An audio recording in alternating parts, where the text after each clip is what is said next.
Hey guys, welcome back to the channel. And for those of you that have seen some of the videos that I started this channel with, they were some long-term reviews of products that were 2, 3, 4 and in some cases 5 years old, and whether they still hold up well today or not. And I have come back with another such video, as you've probably seen from the title. This is a review of the Sony X90L, which is a 2023 TV, and how does it stack up in 2025. So just a little bit of history about Sony's X90 lineup of TVs. Now, if you've seen it from 2024 and 2025, Sony has changed the naming convention.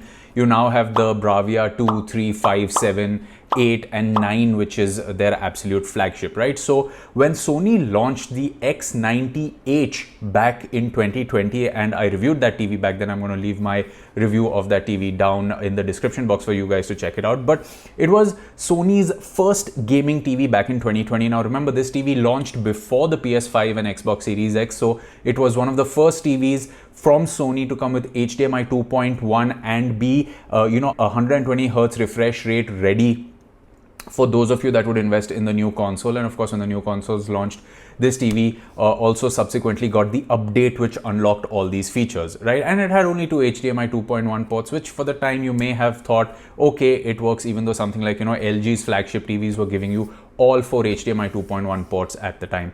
It supported VRR, it was a full array local dimming TV, and that tradition kind of continued, right? They just improved the panel performance, the performance of the TV with the X90J, which came in 2021, and the X90K, which came in 2022, and then you had the X90L, which came in 2023 before Sony shifted to the naming convention that I spoke about before, the 3, 5, 7 and 9. So here's looking at just some of the important specifications of the Sony BRAVIA X90L, which is the TV we're talking about today. It is a full array local dimming TV. These are full LEDs, not mini LEDs like we see in the BRAVIA 5, 7 and 9, which is Sony's flagships right now. So here is answering a very important question. How does the Sony X90L stand up in 2025, where you have TVs like the Sony BRAVIA 5, which is also a mini LED TV, and the BRAVIA 7. Now, the X90L is priced at 90,000 rupees as of me making this video. And of course, if you look in the offline market or wait for a sale, you can get it cheaper, especially if you have card discounts and all.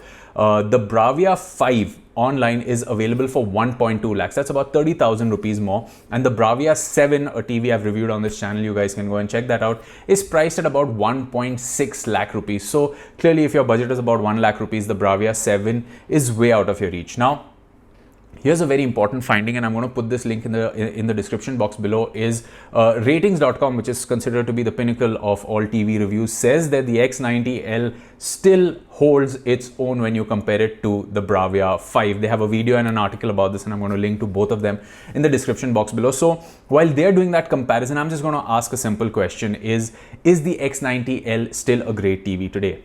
Let's get 2 or 3 cons out of the way first, because apart from these 2, 3 cons, this is a flagship grade TV that still is a fantastic investment today. We're going to talk more about that in the performance, but let me get the 2, 3 cons out of the way. Number one, even in 2023, having just 2 HDMI 2.1 ports was a bit of a bummer, and it still is in 2025, right? You only have 2 HDMI 2.1 ports, out of which one of them is the EARC port. So if you're investing in a soundbar or a home theater, you are going to lose that one port and just have one HDMI 2.1 port for your gaming console, Apple TV, or anything else that you want to connect to this TV. Unless, of course, you're getting a soundbar with HDMI 2.1 pass-through like the flagship BRAVIA, Sony BRAVIA Theater Bar 9, which is there, or even something like the Samsung Q990D, then you are getting a couple of pass-through ports, but otherwise you are missing out on HDMI 2.1, which is a bit of a bummer. The second thing, and I'm actually going to run through these settings out here, is that you have to enable VRR or Dolby Vision manually in the settings. So you need to, and I have this footage that I'm going to show you, is you need to go into the channel and input, external input, HDMI signal format, and then for HDMI 3 and 4 you can switch on either VRR or Dolby Vision depending on what you have connected to it. So let's say if you've connected something like the Apple TV box and you want like the full potential of some entertainment content, then you can choose Dolby Vision, or you can choose VRR, which is actually going to give you a much better gaming experience if you have a gaming console. And I think this is still a big con. It was back then, it still is now. My last con, and I don't think this is going to affect the most of you, is that even in 2025 this TV is running on Android 10, whereas Google TV has upgraded all the way to Android 14. There are some Sony TVs that are still coming with Android 12 as well. I don't think this is a big deal because the UI is fairly smooth as can be for a Google TV. Yes, it will start lagging in some time, and you can connect an external device like a Fire TV stick or an Apple TV box or a gaming console to consume your media. We're going to get to that in the performance section as well. But for those of you that care, it is still running on Android 10. It didn't bother me, but if it bothers you, then that's something to keep. Let's jump into the meat of the matter, the performance of this TV, right? Even today in 2025, I feel the X90L for under a lakh of rupees, 80k, 90k, whatever you're getting it for, that price band is a fantastic offering because the picture quality on this TV is absolutely sublime. Now let's say you are watching some content in Dolby Vision. You are going to get two settings, which is Dolby Vision Bright and Dolby Vision Dark. And as I've always said in my videos, I prefer Dolby Vision Bright because especially when there are some dark sequences, they are elevated that much in terms of their brightness that you can make out all the details. Yes, some purists amongst you might want the inky blacks of an OLED, for which you will have to invest in an OLED. But if it's a room like this where I have all natural light right now, there's no artificial lights anywhere, and if you are watching content on the Sony BRAVIA X90L, it actually looked very good. Especially the dark sequences looked really nice and there was no black crushing out there. In a movie like Top Gun Maverick, for example, at the end they have this dogfight sequence where you have the planes flying all over and you're cutting to the command center, which is in a slightly darkly lit environment with red and blue lighting. That contrast, actually you can make it out very well, and the visuals are just very, very immersive. The highlights in HDR in this TV look absolutely phenomenal.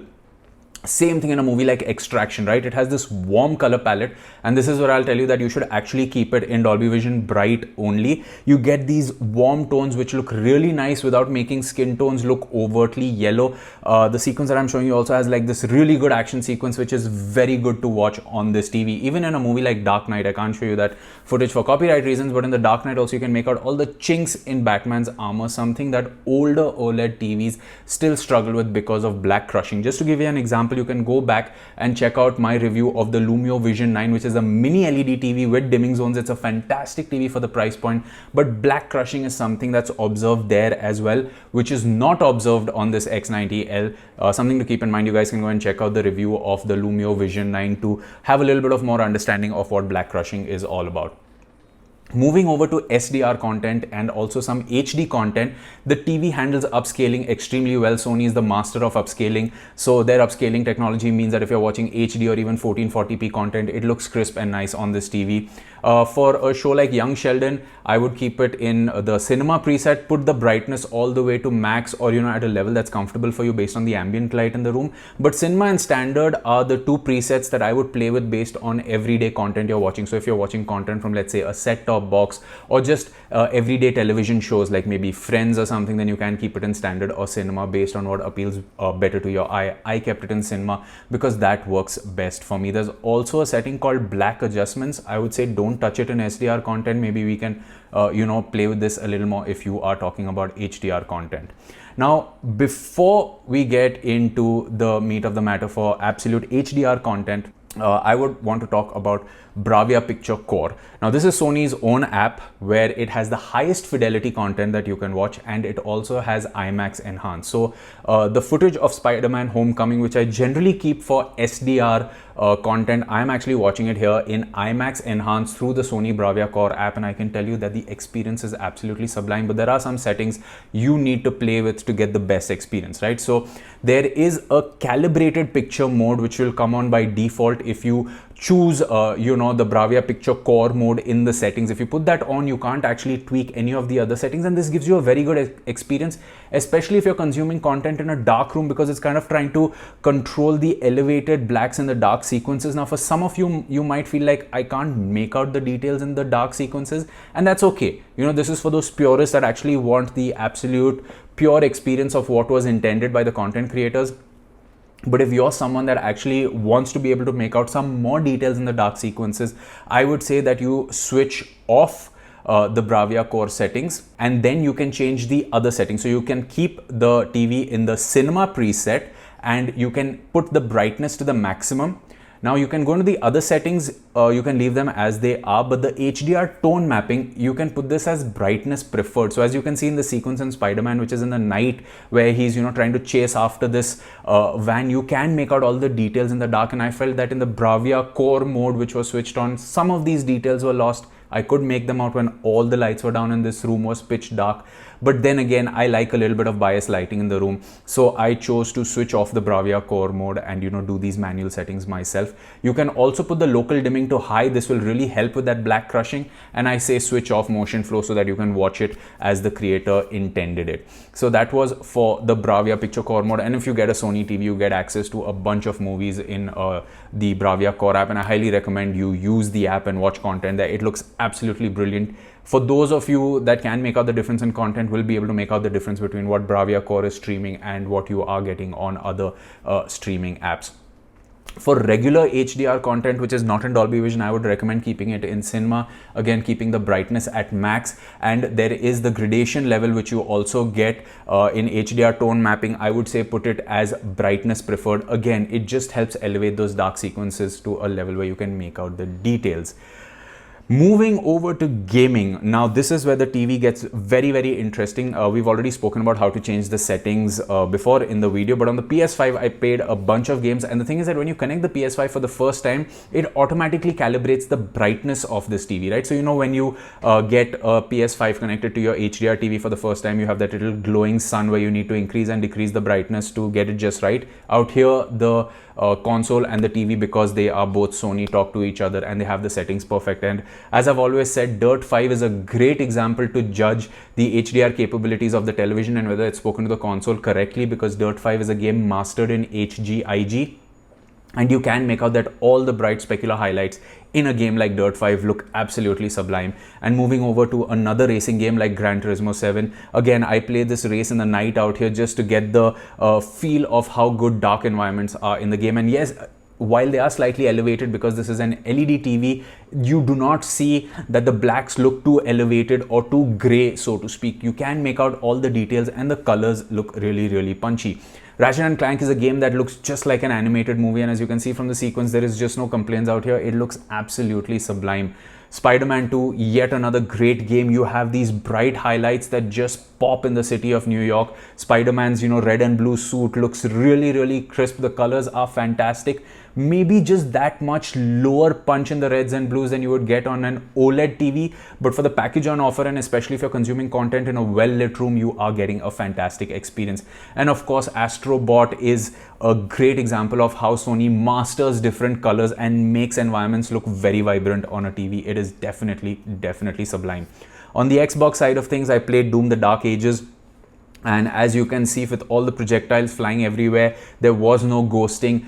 You do not have the pixel perfect response time of an OLED TV, but it's not something that you're missing out here. I mean, if you are going to play single player games or maybe some casual games online, you are going to have a great experience. But yeah, for a more competitive experience, then you should definitely go for a monitor. This is for you couch console gamers, and Doom: The Dark Ages with its fast-paced action was really, really smooth on this TV. Same for Gears 5, right? Like now, the sequence that I usually show is you coming from a dark environment into the lights, and the details in these dark environments are just that much more visible than on an OLED TV.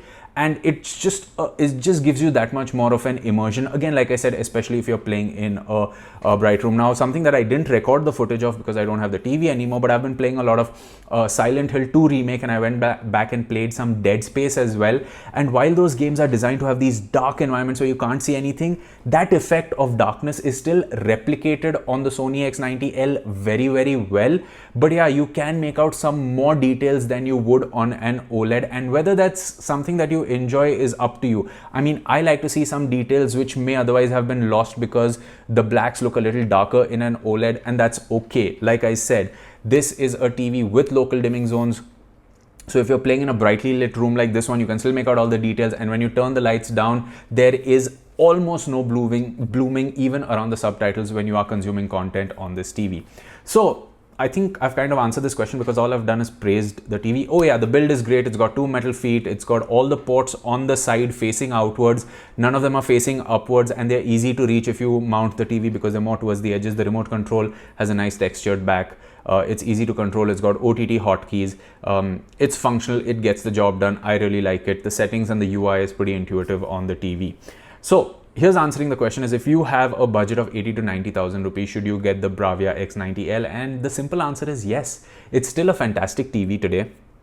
The picture quality is sublime, and as per ratings.com, it's even better than 2025's BRAVIA 5, and that's saying something that a 3-year-old TV is giving a more expensive TV a run for its money when it comes to picture performance. Like I said, I have linked that video and article in the description below for those of you to check out. Now, there are a lot of other TVs in the market, right? LG has launched a 2025 mini LED QNED TV, and I hope I get a chance to check that out. There are some TVs from Hisense and TCL, which a lot of you might comment on, that they are also great options at 50, 60, 70,000 rupees with HDMI 2.1 and 120 Hz. And you wouldn't be wrong. Those are actually very good TVs for the price and the features that they bring.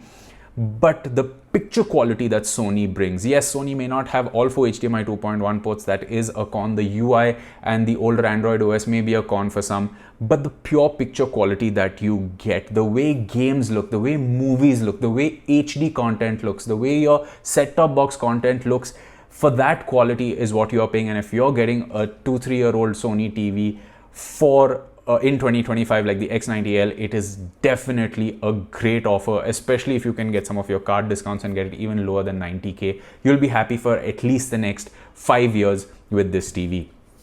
So there you have it, guys. That was my review of the Sony X90L, a TV from 2023. How does it fare in 2025? As always, you can let me know what you thought of this video in the comment section below, and for more from the world of technology, you can subscribe to the channel. This is me, Samir, signing off. I will catch you in another video. It's goodbye for now.